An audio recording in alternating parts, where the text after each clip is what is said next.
Welcome to the STARS program, seniors taking active roles in society. And now, here's your host, ANITA FINLEY. Series and exchange, especially now at this time. They have appeared at our Boomer Expo almost every single time we have one. And now we have their regional director, Eric BUSTILLO. And so thank you for joining us today. Absolutely, Anita. Thank you very much for inviting me. Yeah, it's wonderful. Let me tell you, so this is unusual now. This probably is going to present a lot more challenges for your organization, isn't it? So yes, I mean, obviously this is, these are unprecedented times that have created, challenges in a lot of ways for a lot of us. Obviously the capital markets is one area that obviously, these challenges have been presented to, and we here at the SEC, as the agency that regulates our capital markets and as part of its critical mission, is in charge of protecting investors. We want to make sure, obviously, that we continue to do that. So we're quite busy, despite the fact that most of us are working remotely. Oh, that's right. Good. And make sure when you go out you have a mask on, huh? That's right. Where do you actually live? Where do you work from? So our office is based in Miami, and we cover the Miami regional office. Even though it's called the Miami regional office, we actually cover the states of Louisiana, Mississippi, Florida, Puerto Rico, and the U.S. Virgin Islands. Oh, my goodness. So you are a busy person, your whole organization. Let me get a little background on you. So did you grow up in Miami? So I've been here since college, and then graduated from the University of Miami with a business degree, then proceeded to go to the School of Law at the University of Miami, graduated from law school, and actually while in law school I had the good fortune of actually clerking as a law student for the SEC, and after I graduated I started with the SEC, worked for about 5 years with the SEC, then became a federal prosecutor, prosecuting many of the same cases that I was prosecuting at the SEC on the civil side, but as a prosecutor did it on the criminal side, and then returned back to the SEC a little bit over 10 years ago to head the Miami regional office. So I've spent pretty much my whole career investigating and prosecuting, those who engage in investment fraud schemes. Wow, that's quite a history. With your name, did you come from Cuba? So I was actually born in New Jersey, but my parents are Cuban Americans. Yes. Because I actually grew up in Miami. That's why I asked you that. In 1959, I was there when so many of them escaped from Cuba. Yep. Yeah, my parents actually, initially they left and they came to the United States. Actually, they first came to New Jersey. That's why I was born in New Jersey. And then actually lived abroad for a while, but then came back. And as I said, I graduated from high school, business school, and then law school here in the United States. What high school did you go to in Miami? I went to high school up north. I didn't really get to Miami until 1982. I see. It's almost, I can qualify myself as a native Miamian, being, since I've been here since 1982. It's hard to find somebody who's actually born in Miami, but as you well know, having spent some time here. Right. Well, my kids have been, and I will tell you an interesting story that my father, at the age of 40, went to the University of Miami Law School and became a lawyer. That's great. So I have a lot of, and I used to work at the Low Art Museum at the University of Miami. So there's a little bit of a connection here. Yeah, I can proudly say that I'm a double king based on the fact that I've got a business degree and a law degree from there. So. Yeah. And I actually teach at the law school. I've been teaching there for a number of years. So. Oh, really? So you teach there also? Well, you're busy, aren't you? Yeah. In fact, even these days, we continue to teach. I do so, one night a week in the litigation skills program. So. That's important. I always think it's good that a professor has the practical skills as well as the book learning. Yes, I mean, like I said, I learn from others, and hopefully I can pass that on to the, future generations of lawyers. That graduate from the University of Miami. So. Okay, well, let's just get into what you do because it's really important. Tell us what a typical situation is, if you will, so people can relate. Yes. So out of my office, we conduct investigations of people who basically engage in investment schemes and violate the federal securities laws. We also have a group of basically examiners. They go out and they audit, members of the industry, broker dealers, investment advisors, things of that nature. On the enforcement side, and we identify cases both through our examinations as well as our enforcement investigative work. But look, I mean, some of the types of cases that we see often, and that we're constantly, trying to educate the public on, and more specifically educate our senior investors on, are, we see a lot of, for example, Ponzi schemes. And I think by now, most everyone understands what a Ponzi scheme is like. But for those, that may not be as familiar, a Ponzi scheme is basically where one of these fraudsters is in essence taking the money from one investor to pay the promised returns to another investor.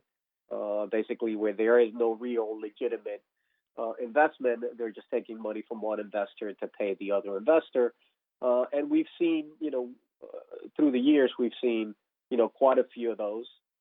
Unfortunately, in recent years, we've seen those significantly grow in the amount of the magnitude of the losses. I mean, just to give you an idea, in the last 2-3 years, we've done, we had a Ponzi scheme case against an entity by the name of Woodbridge that actually got a fair amount of publicity, where they raised well in excess of $1 billion from well in excess of 10,000 investors nationwide. Another case that, we've brought in the last couple of years involved another entity by the name of One Global. And again, that one turned out to be a similar Ponzi scheme where they raised well in excess of $300 million from, well over 3,000 investors. So as you can see, some of these cases, have grown significantly in terms of the amount of losses and the number of investors that they affect. And so that's why, we make it a point to actually, as you well pointed out at the beginning of your show, we attend your BOOMER expos every year. And we do that because we want to talk to people. We want to talk to investors. We want to talk to senior investors. We want to educate them. And we want to make sure that, they understand, how to go about making a decision as to what to invest in. And, what are some of the things that they should look out for?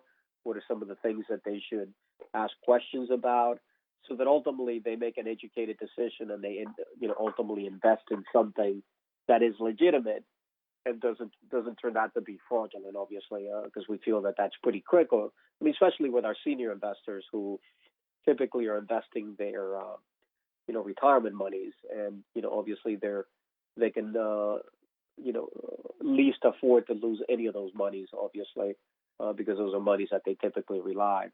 And just to give you as an example, those two cases that I mentioned, unfortunately, in both of those cases, we found that many of the investors were actually senior investors or investors who had actually used, monies that they had set aside for retirement, via IRA accounts and other retirement accounts to invest in the products that, both of those companies were selling. And so, luckily we were able to step in, shut it down. We were able to get the court to put in individuals, to take over those entities. And in both of those cases, investors are going to, fortunately see some recovery.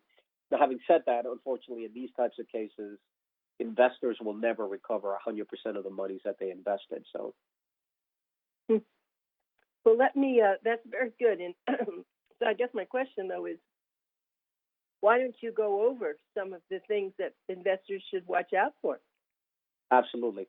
So, look, the best advice that I can give any investor is that they need to ask questions before they proceed to invest any monies. And by that, I mean, They need to know who's basically soliciting them to invest. Most, brokers or people who sell investments are required to be registered, and so you want to know whether they're registered. And by the way, later I'll give you some places where investors should go so that they can, see a whole series of various publications and other information that we think is extremely valuable for them. But they need to find out who's actually soliciting them to invest. What is it that they're actually asking them to invest in? They need to understand the product. What are the representations that are being made about the particular investment? They need to understand how it works, how the return is going to be generated. They need to understand whether they're going to be getting, let's say, monthly account statements showing how the investment is doing. They need to know about the liquidity of the investment. That is, do they have the ability to sell it if they need to get out and get their money out? They need to also understand, what kind of a company they're investing in. What does it do? How does it intend to generate a return for that investor? What is the financial condition of that company? These are all a whole series of questions that investors should ask, well before they decide to invest in any particular investment. They should look out for a number of red flags, like, for example, if the person that's soliciting them is using high pressure sales tactics, and by that I mean things like the individual says, listen, you need to invest right away because time is running out. There's only so many investors that we can take, and so on and so forth. Those are typically red flags that the underlying investment that's being offered to them is likely to be fraudulent, and so they need to be very careful about that. Most, if not all the time, there shouldn't be, time limitations or, limitations with respect to how many investors can invest in any particular investment.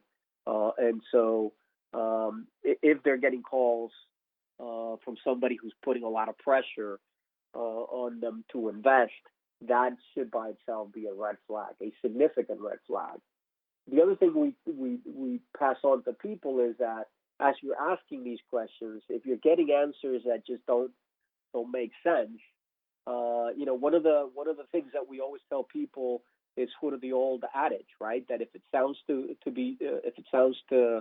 good to be true, it probably is. They should follow right. that. If they're making representations about extremely high rates of returns, that should be a red flag. If they're making representations indicating that the investment is guaranteed, that should be a huge red flag because there really isn't any investment that's guaranteed. In other words, if they're guaranteeing you that you're going to make X amount of money, that's probably not true. And then lastly, I mean, if they ultimately don't really truly understand the investment and how it works, they should, get independent advice from their accountants, from a lawyer, from somebody else who can perhaps take a look at the particular investment and explain to them whether, that's the kind of investment, whether it is legitimate and whether that's the kind of investment that they should be investing in. So, but again, I think my main message is you need to fully investigate the investment before you decide to invest. And again, you need to ask a lot of questions. I'll give you this now because I think it's a good time in terms of, where investors can go to get additional information. We have a website at the SEC that's called investor.gov, G-O-V. So that's investor, I-N-V like in Victor, E-S-T-O-R .G-O-V. And in there we have all kinds of extremely useful information.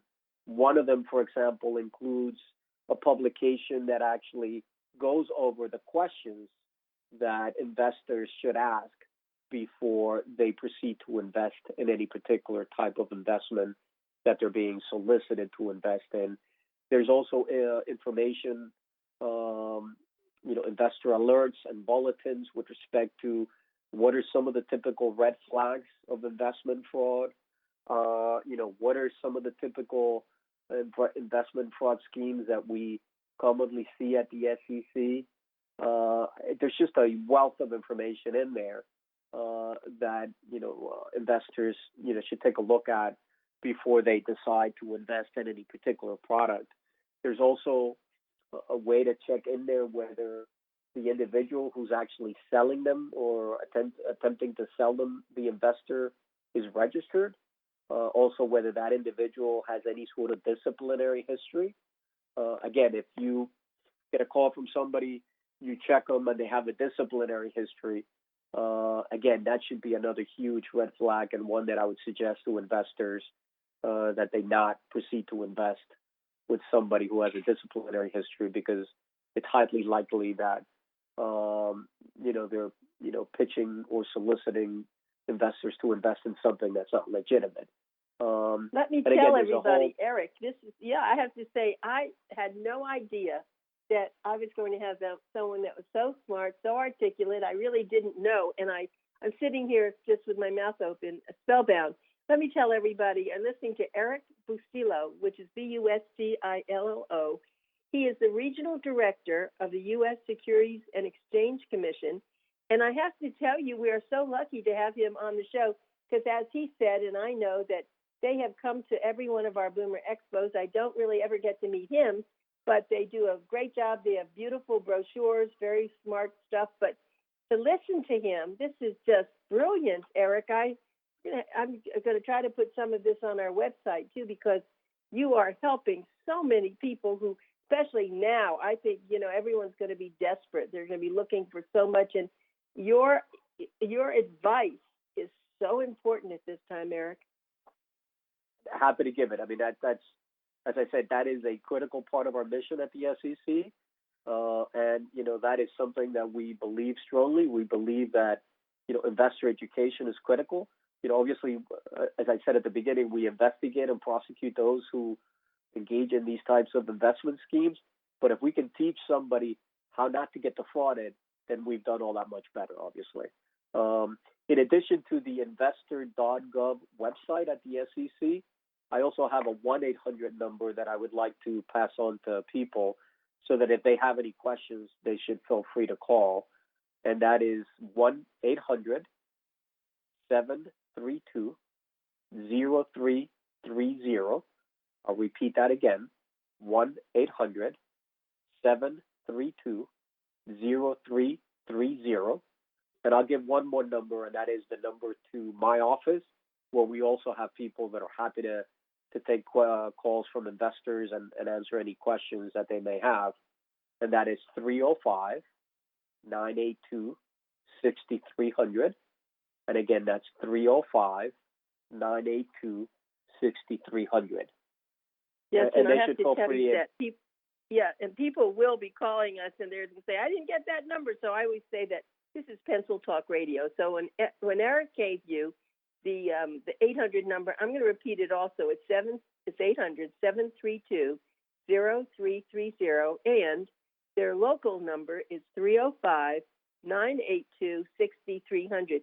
Put those in a very special place, because when you think something's happening that just doesn't feel right, you're going to want to call there and you're going to get to the right place. So go ahead and continue, Eric. It's great that you're doing this. Yeah, and Anita, let me just also, because I also wanted to add, it's not only important for investors to, hopefully, figure out, when something looks like a fraudulent product, but it's also just as important for them to call us. Let's say an investor gets a call, the investment feels, to that investor like it's not legitimate. That investor decides not to invest. It is just as important for them to call us and tell us about the fact that they got a call and the product that they were being, solicited to invest, because then we can take a look at it and we can hopefully, to the extent that it is a fraud, we have the ability to investigate it and hopefully put a stop to that so that we can help other investors to, hopefully not get defrauded. So, as I said, it's just as important to ask questions and ultimately decide not to invest if it looks like a fraudulent investment, but also give us a call. Take a few minutes of your time. It's important. Call us and let us know, because that's how we find out about a lot of these fraudulent investment schemes. We need to hear from the public. Is everyone as well. going to be as friendly as you? Yes, absolutely.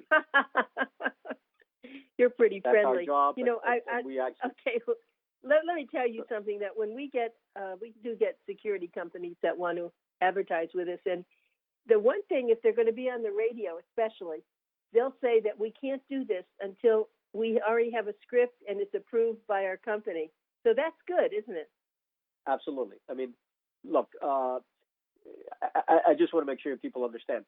Most companies out there and most individuals, in the investment community, are legitimate. They're there to provide a legitimate service. They're there to provide a legitimate investment product to investors, across our country. Unfortunately, there is a small percentage that is not legitimate and is out to defraud people, and so those are the people that we want to make sure that we put out of business. Obviously, having said that, as I said, investors need to be very careful, and they need to really ask a lot of questions before they invest, because frankly, it's an important decision. You're putting, your retirement monies. You may be putting the money that you're setting aside to send your kids to college, or to, eventually buy a house or something else.